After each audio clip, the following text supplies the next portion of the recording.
look at look at North a map America, of North America, the U.S. your seems eyes like go the immediately obvious to the giant, but in the above middle, it sits a the larger United country, States, its 50 Canada. states, its It looks dense massive, web of highways but there and is a cities problem. stretching coast to coast. But just above it, taking up more land than the entire continental US, sits Canada. At first glance, the map makes it look like one of the most powerful, populated nations on Earth. Here's the first thing that surprises people. Canada is the second largest country on the planet by total area, trailing only Russia. Canada's land area runs to roughly 9.9 million square kilometers, large enough to swallow the United States, most of Western Europe, and still have room left over.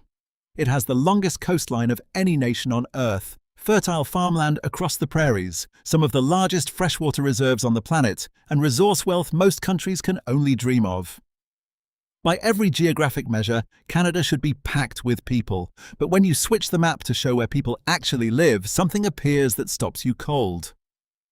Canada has a population density of roughly 4.4 people per square kilometre, one of the lowest population densities of any country on Earth. And the way those people are distributed is even more extreme than the average suggests. Roughly 90% of all Canadians live within about 160 kilometres of the US border. The other 90% of the country's landmass, the entire north, nearly half the country by area, holds barely any people at all. So why does a country with extraordinary land, immense natural resources, and one of the highest standards of living in the world have almost nobody living in most of it? And why are growing numbers of Americans quietly moving to the small towns everyone else overlooks? That's what we're going to find out today, the corridor that built a country. To understand Canada's empty map, you have to go back to the water, and specifically the St. Lawrence River and the Great Lakes.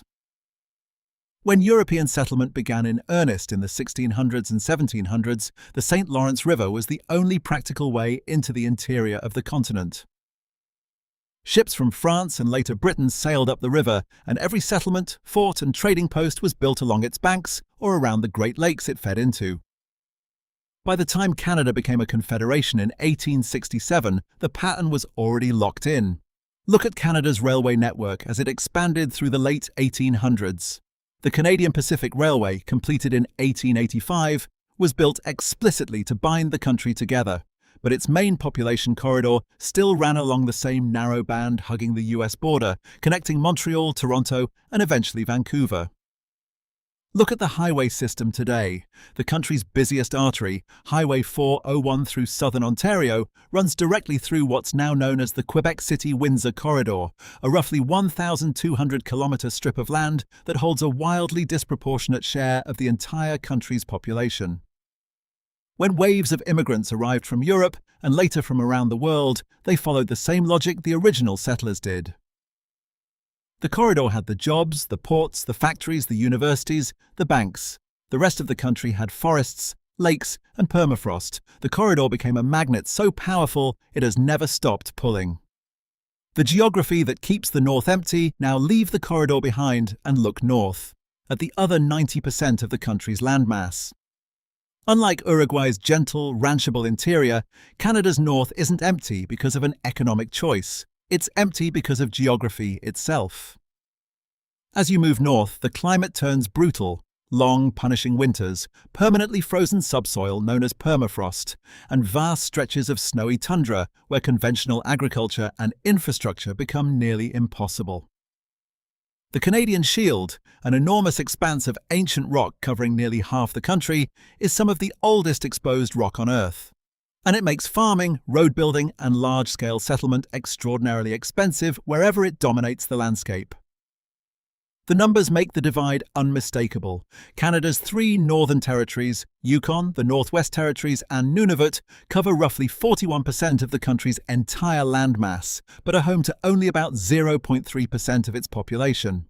That's nearly half the map, occupied by a rounding error's worth of people. It isn't just the far-yeeing north that's sparse either.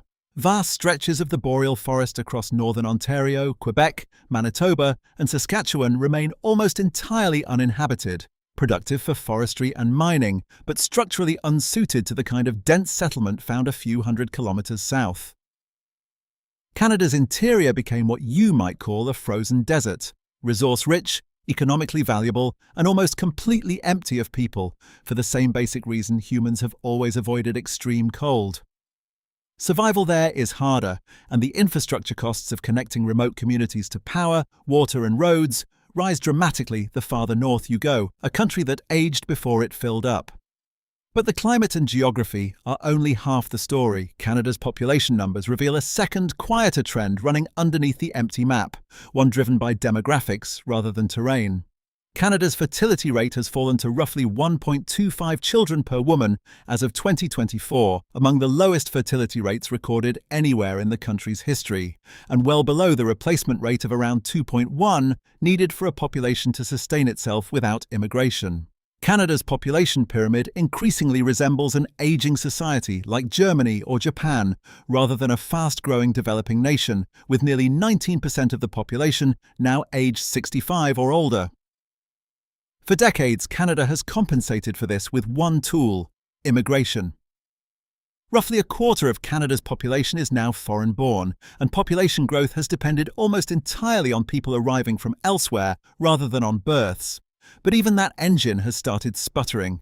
Canada's population actually declined by an estimated 76,068 people in 2025, a startling reversal for a country that had grown every single year for decades, and a sign that the demographic math underlying Canada's entire economic model is becoming harder to sustain. In other words, Canada has been quietly running the same demographic story as much of the developed world, just with a much bigger, much emptier map to hide it on. The unexpected turn: why people are moving in, not just out. But here's where Canada's story takes an interesting turn, because despite the empty map, the aging population, and the demographic strain, Canada has quietly built something genuinely remarkable, and a growing number of Americans and international retirees are starting to notice. Canada consistently ranks among the highest in the world for quality of life, political stability, press freedom, and personal safety. Its public-private healthcare system ranked 4th out of 110 countries in the 2025 CEO World Healthcare Index, a level of access most Americans simply don't have at home.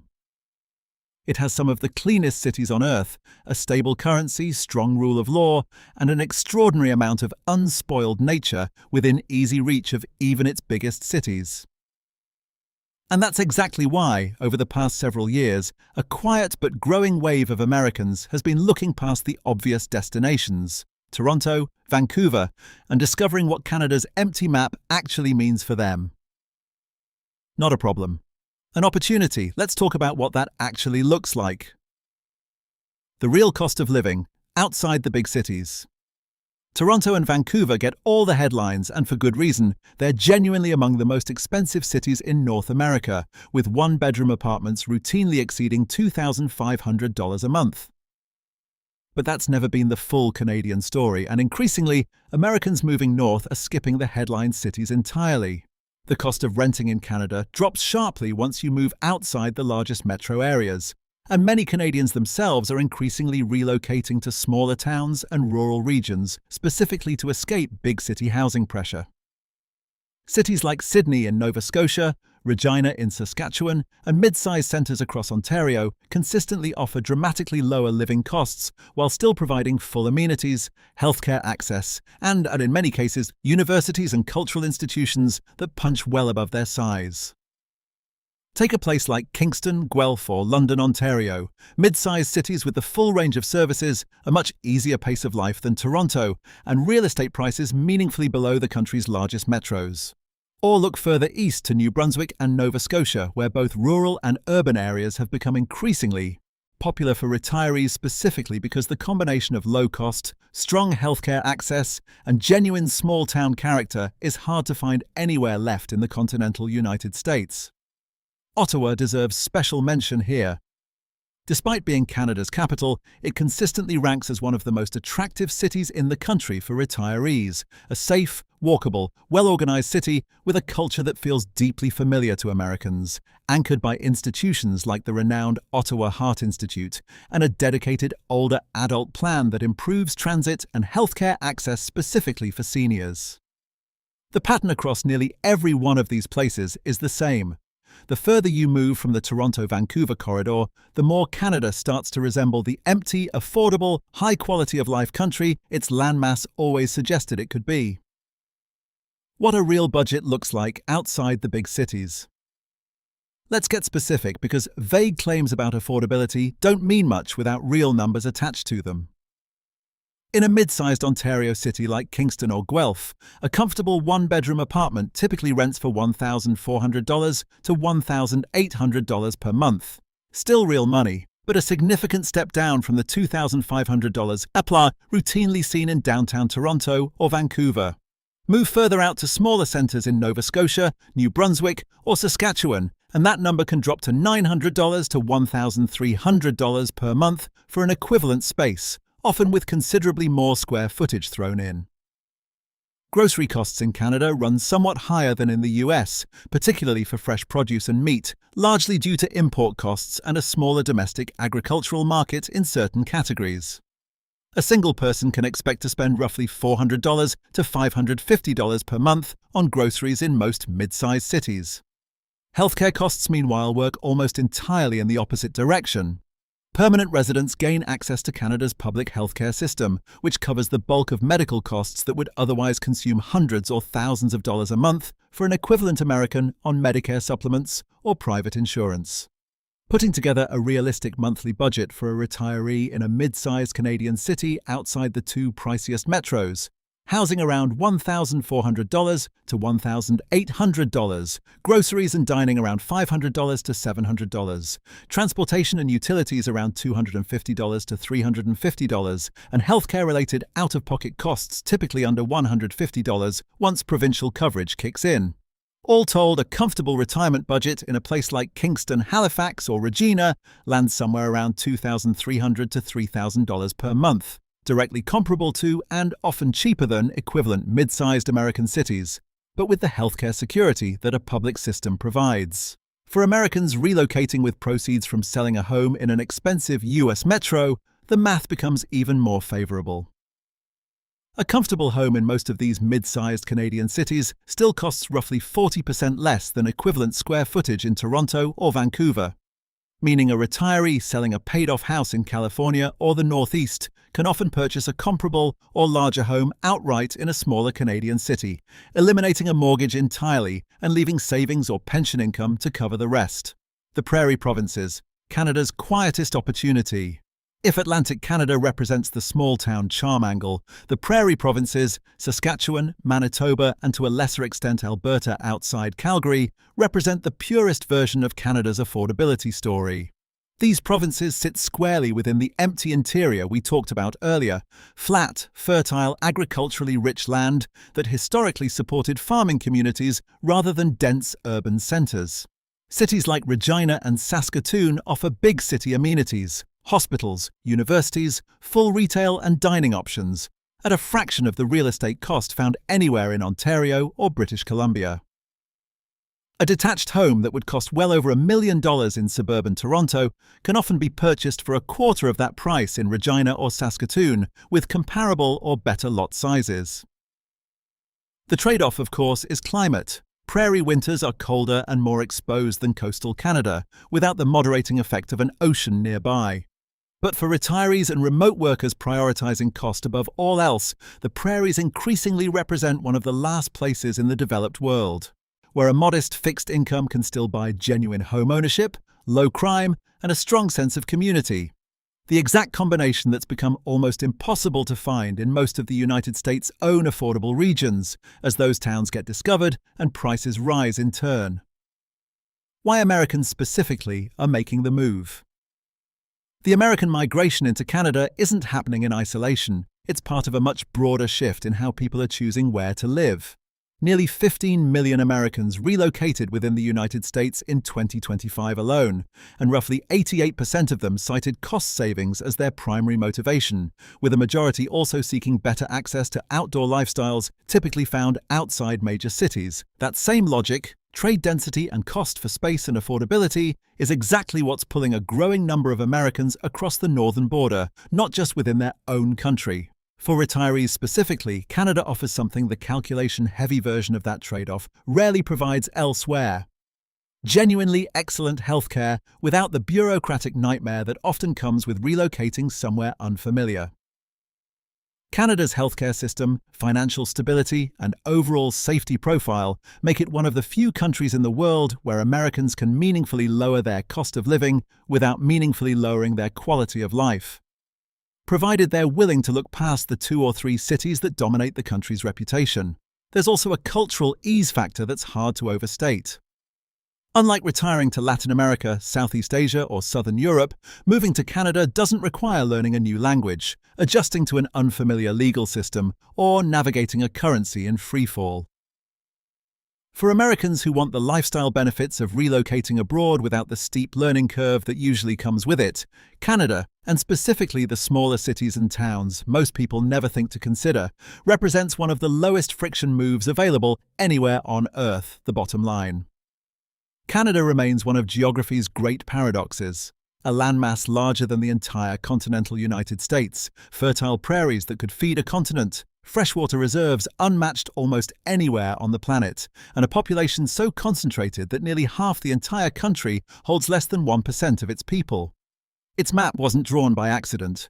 It was drawn by a river that determined where ships could dock 3 centuries ago, by a climate that makes settlement brutally expensive the farther north you go, by a society that started aging demographically before it had the chance to fill its own borders, and by generations of policy that concentrated growth into a single, narrow corridor along the US border, rather than spreading it across the country's full territory.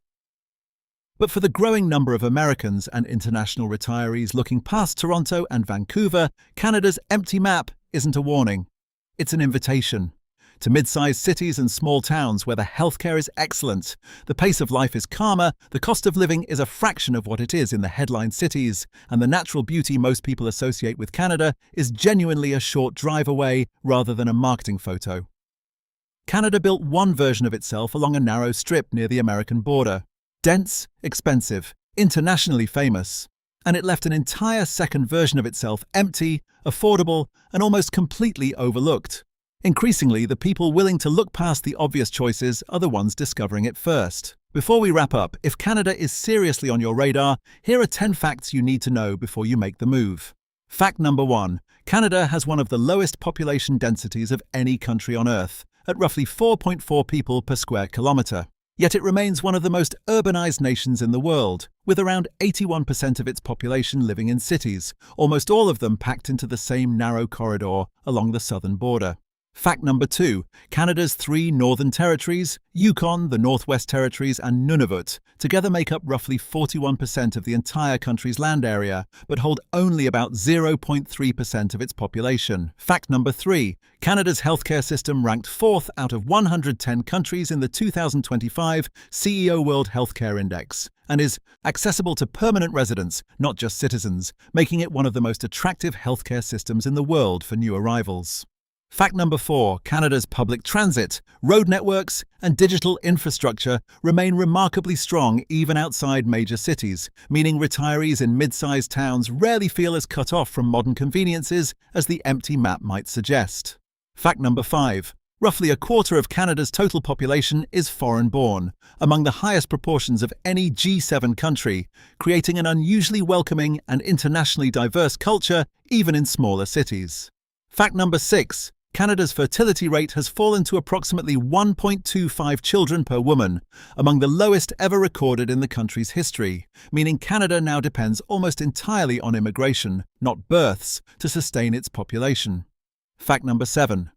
Canada's currency and banking system are considered among the most stable in the world, giving retirees predictable purchasing power without the currency volatility that complicates retirement in many other popular relocation Look at North America. destinations. The U.S. seems like the 8. obvious giant, Mid-sized but above Canadian it sits a cities larger like Kingston, country, Guelph, Canada. London, and It Halifax looks massive, offer but full there is a amenities, problem. universities, and cultural institutions at real estate prices meaningfully below Toronto or Vancouver, often by 40% or more.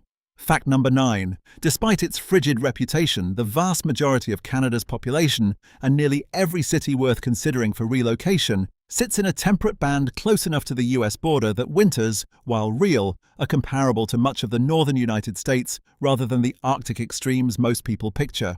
Fact number 10. Canada's population actually declined slightly in 2025 for one of the only times in modern history, a signal that the country's demographic engine is shifting in real time, and that the empty map most people associate with the far north may slowly start extending closer to home. Canada isn't the loudest retirement or relocation destination. It doesn't market itself the way Portugal or Costa Rica does. But for people willing to look past the 2 or 3 cities that dominate its global reputation, Canada keeps quietly offering one of the best combinations of safety, healthcare, stability, and space left anywhere in the developed world. Now, I want to hear from you. Would you consider moving to small-town or mid-sized Canada? And which appeals to you more? The calm, organized feel of a capital like Ottawa, the small-town charm of Atlantic Canada, or the prairie affordability of places like Saskatchewan? Leave your answer in the comments below.